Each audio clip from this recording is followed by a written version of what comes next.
What's going on, guys, and welcome back to another episode of Career Mode. This is episode number 115, and in today's episode, as you can see, we are starting off with an absolutely massive game. Some would say the biggest game so far since joining Milan. Yes, it is our first ever Milan derby, otherwise known as the Derby della Madonnina, but of course I can't pronounce that very well, so we'll be calling it the Milan derby. Taking on our arch rivals here, Inter, as they are top of the table so far with 31 points. We've fallen to fourth. We do have a game in hand, though, on the teams above us. We're 7 points behind them, though, and what a massive game this is going to be as we have our first ever Milan derby.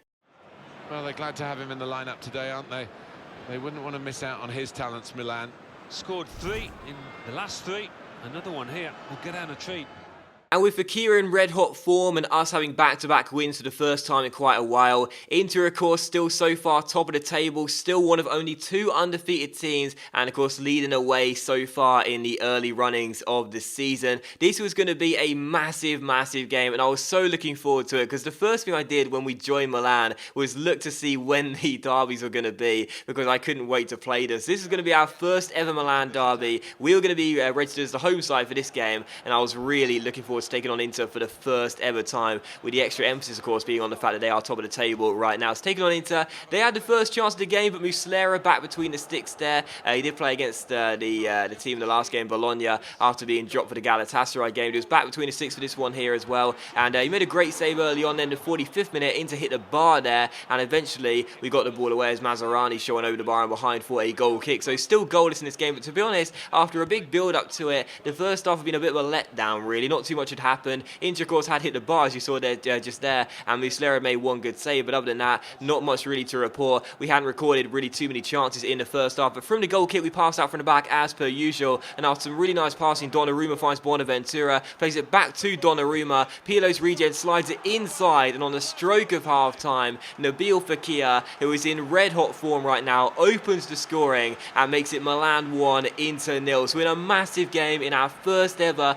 Milan derby in charge of Milan, we take the lead with a really nice passing team goal. What a lovely assist by Donnarumma as well, through the legs of the defender, and Fekir rifles it in, and we wrap off a lovely, excellent team move with Fekir's 4th of the season in the Serie A, and now I do believe that is 5 goals in the last 4 games in all competitions. So Fekir right now having a really, really good run of form, and we took the lead just before half-time. So Inter have been playing better in the first half, there's no denying that. We hadn't really done much other than that goal, but we led by a goal to 0, and I was really pleased. In the second half as well, not much really happened here. 90 minutes after the restart, we were still looking for the first chance of the second half, but after some nice passing here, Poli finds Montolivo off the bench, and 20 minutes after the restart, right as the clock hit the 65th minute, Ricardo Montolivo, the experienced midfielder, the 34-year-old, comes off the bench and scores the second goal of the game in the Milan derby, and makes it Milan 2, Inter 0. So once again, another nice passing move, lovely assist there by Poli. There's Montolivo, keeps his composure,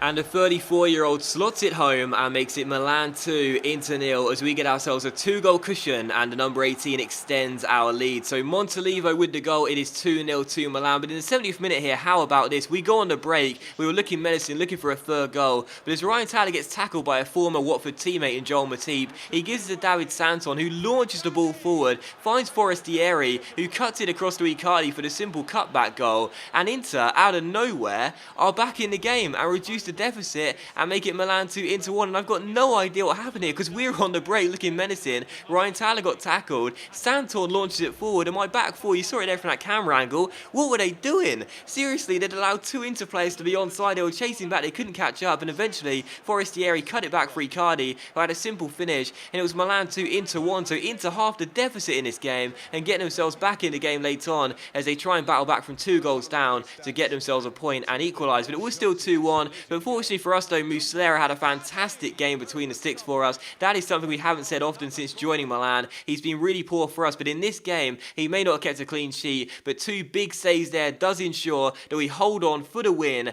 and claim all 3 points in the first ever Milan derby since I've taken charge of Milan. So absolutely delighted about this. It's 3 wins from 3 in all competitions. We win the game by 2 goals to 1. Fekir Nketiah with the first, Montalivo off the bench with a second, and then Icardi's goal, fortunately late on, proves to be nothing other than a consolation goal. But I can say for definite, you saw the stats right there, you saw the highlights as well, we didn't deserve to win the game, and I can say that for definite. We didn't play very well. The only two real chances we had were the two goals we scored. Muslera had a really good game between the sticks, nothing he could do about the goal. His defence let him down really, and in the end we're just really pleased to come away with a win in that one in the first ever Milan derby. So a big game for us. We could ill afford to lose the game really, with Inter being top of the table and 7 points clear of us. We had to get ourselves at least a point in that one, but to win it instead, even though we played worse than Inter, who really do look like title contenders, I'm sure this season, come the end of the year, they'll definitely be there or thereabouts. It was a really, really big win for us, and I'm so glad we did win in our first ever Milan derby. But straight after that game though, 3 days after it, there was no need for sitting there and wild celebrations, because we had to go ahead and play a massive game in the Champions League in the penultimate game in the group stage against Dundee United here. Taking on the Scottish side, looking for revenge. They inflicted our first ever defeat on us since joining Milan in match day 1 of the Champions League. Taking them on here would be a massive game for us, because if we'd win it and PSG would beat Galatasaray, that would mean that we'll be guaranteed to be going through to the knockout stages of the Champions League. So we wanted a fast start in that game, not scoring away at Tannadice, and what a start to the game as well. Just 22 minutes in, the first goal is scored, and guess who gets the goal? Of course, when we're looking for someone to step up and deliver a good performance, we'll turn to our record signing, we'll turn to our skipper, we'll turn to Marco the Magician, who pulls the rabbit out of the hat. A fantastic fake shot into a fantastic finish into the bottom corner, and it's Milan 1, Dundee United 0. So we take the lead in this game, a massive one, and we do go in front. But unfortunately for us, on the stroke of half time, Dundee United would grab themselves an equalising goal, and what a goal it was from the number 30, because in the last game in the Champions League against Galatasaray, you saw them score 2 equalising goals, and they were both thunderbolts from range, and this is no exception. What a strike this is. Absolutely no chance for Muslera as it goes into the top corner, and the number 30 makes it Milan 1, Dundee United 1. So in a must-win game for us, Dundee United score against us once again. But this goal, unlike the goal they scored at Tannadice, an absolute thunderbolt from range, and unfortunately the away side are back on level terms. In the second half though, 6 minutes after the restart, Portillo once again came off the bench and intercepted a bad pass from the goalkeeper there, like he did in the game against Galatasaray, but unfortunately he couldn't find his teammate, instead went for goal, put the shot wide at the post on behind for a goal kick. And in the 55th minute here, 10 minutes after the restart, we'll look at the faces of the Dundee United players. They had a glorious chance to take the lead in this game for the first time and put themselves in front, but thankfully messed up the finish and put it wide at the post. So a big let-off for us there, and it was still Milan 1, Dundee United 1. And from the goal kick, we pass out from the back as per usual. Ryan Taylor receives the ball from Antonelli, finds Bonaventura inside to Suso, and from what could have been despair to absolute joy, Suso puts the ball into the back of the net, and we make it Milan 2, Dundee United 1, as he gets taken somehow through the advertising hoardings. What a fantastic assist that was, and a great finish by Suso. His first goal in a Milan shirt this season for us, and a really crucial one as well, as he makes sure we retake the lead and make it Milan 2, Dundee United 1. So Dundee United almost grab themselves a goal to put themselves in front for the first time, and then up the other end we score a crucial goal and make it 2-1. So 2-1 in this game. And in the 81st minute here, well, he scored in the first half, and he's going to score once again. A superb solo effort from Marco the Magician.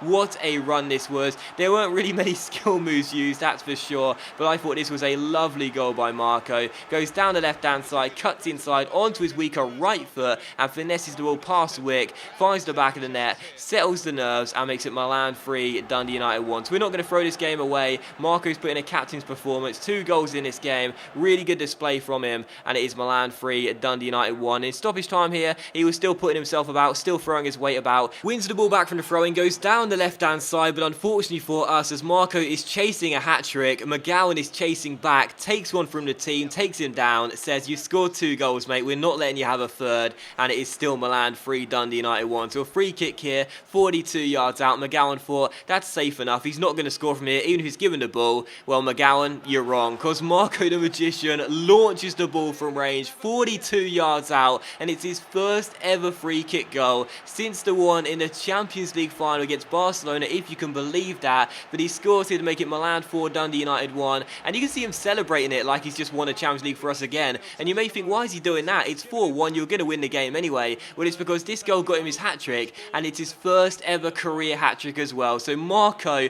with the free kick from 42 yards, an absolute thunderbolt, makes it 4-1, his first ever career hat-trick. But for Lewis Wick, the goalkeeper here, it's a moment he won't want to see again. Absolutely terrible goalkeeping, and a complete contrast as well to the game at Tannadice on match day 1, where Dundee United kept a clean sheet, kept us at bay, and Lewis Wick was insane. In this game, I mean, someone must have put something in his pre-game pasta, because he was literally all over the place. Really poor goalkeeping, completely the opposite from the game at Tannadice, and we win the game by 4 goals to 1. It was absolutely extraordinary, exceptional, elegant, excellent. Well, he goes across and grabs the match ball from the ref, a hat-trick, and that's to be treasured by any player.